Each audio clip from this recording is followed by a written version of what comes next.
The Ultimate Guide to eBooks. Purpose, Potential and Power. Volume 1 of 3. Module 4, Formatting and Design Basics.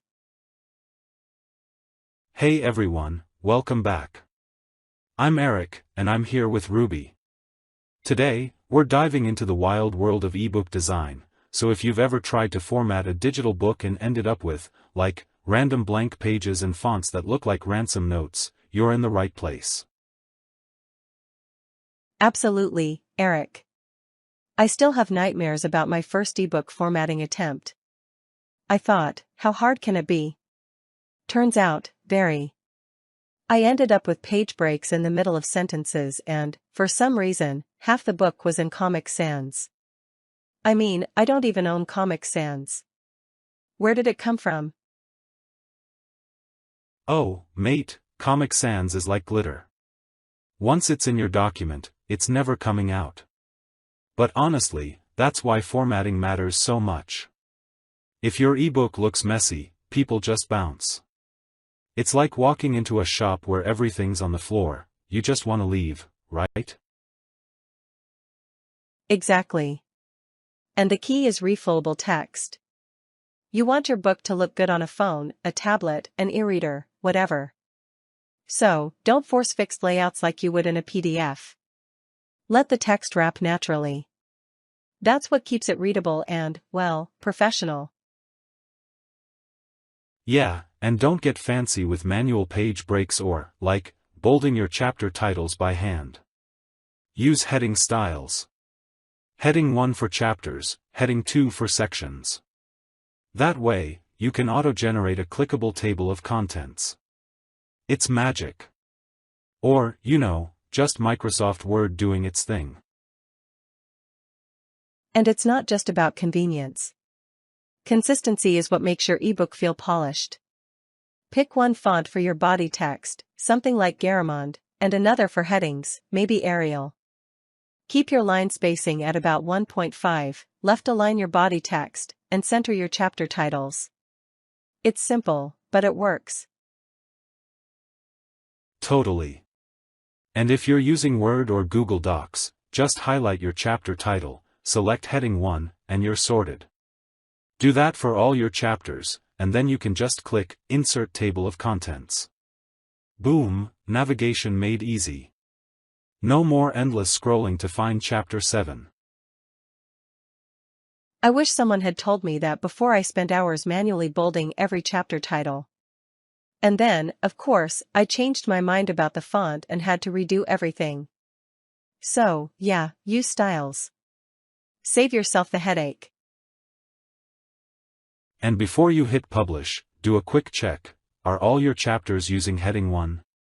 Are your images optimized and under 500 kilobytes? Is your metadata filled out?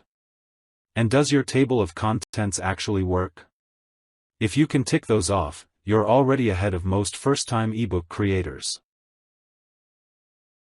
Alright, let's talk about fonts and images, because nothing says amateur hour like a business guide in Comic Sans or a romance novel in Courier New.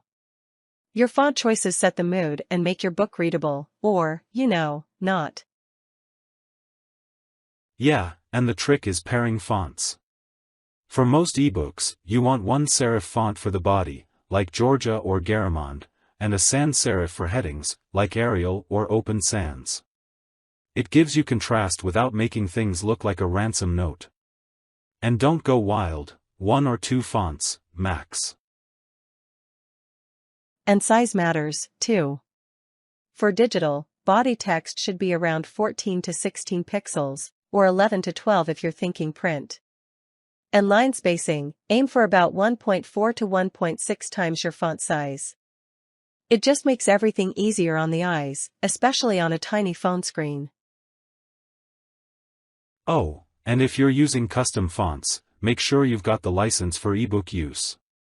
Google Fonts and Font Squirrel are great for free options, but always double-check the license. Don't get caught out. Now, images. This is where a lot of people go overboard. You want your images to be sharp but not massive. JPEGs for photos, PNGs for graphics or anything with transparency. And keep them under 500 kilobytes, otherwise your ebook will take ages to load, and readers will just give up. Yeah, and don't just grab stuff off Google Images. Use sites like Unsplash or Pexels. They're free, legal, and you don't have to worry about copyright drama. I actually worked with an indie author who swapped out all their blurry, random images for crisp Unsplash photos, and just by moving the images to the start of each chapter and picking better fonts, their sales literally doubled. It was wild. That's a great point. Placement matters, too. Center images for chapter headers, float them left or right for a modern look, but don't just drop them in the middle of a paragraph. And always add alt text for accessibility. Describe what's in the image, not just image123.jpg. And if you need to resize or compress images, Canva and GIMP are your friends. Don't upload a 5 megabytes photo and expect it to look good on a Kindle. Shrink it down, keep it sharp, and your readers, and their devices, will thank you. Alright, let's get into covers and navigation. Your ebook cover is your first impression. It's not just decoration, it's your sales pitch. You want a clear visual hierarchy, bold title, subtle author name, and imagery that actually fits your genre. No more generic stock photos of, like, a random mountain for your sci-fi thriller. Yeah, and color matters heaps. Sci-fi? Go for metallic blues or silvers. Self-help? Warm yellows or oranges. Use tools like Adobe Color or Coolers to find a palette that works. And keep it simple, one focal point, not a collage of everything you could find on your desktop. And don't forget the technical side. For Amazon KDP, you want 2560 by 1600 pixels, 300 dpi, and save as JPEG for photos or PNG for text-heavy covers. Only use images you have the rights to. Unsplash and Pexels are great for that. And if you want to get fancy, Canva is brilliant for beginners, Photoshop for the pros, and GIMP if you're on a budget. And test your covers. A/B testing is your friend. Use Kindle Direct Preview or just ask your mates which one they'd click on. Sometimes a tiny tweak, like changing the color or simplifying the design, can make a massive difference. I've seen authors triple their sales just by swapping out a cluttered cover for something clean and bold. Now, navigation. A well-structured, hyperlinked table of contents is crucial. It's not just about looking professional, it's about making your ebook usable. Readers want to jump straight to the chapter they care about, not scroll endlessly.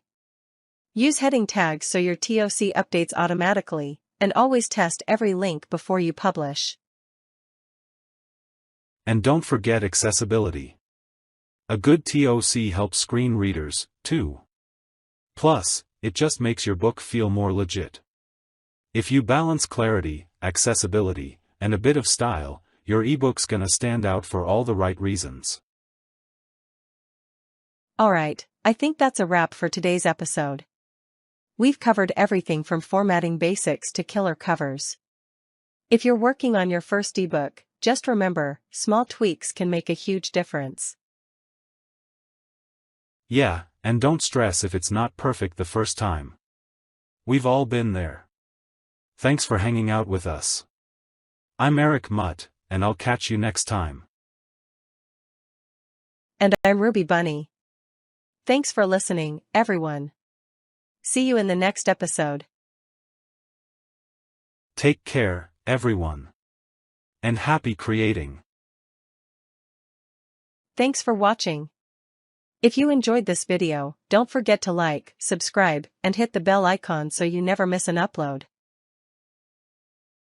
Drop your thoughts in the comments below, we'd love to hear from you. Until next time, stay curious and keep learning. P.S.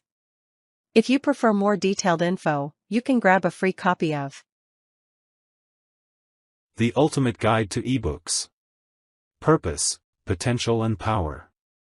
Volume 1 of 3.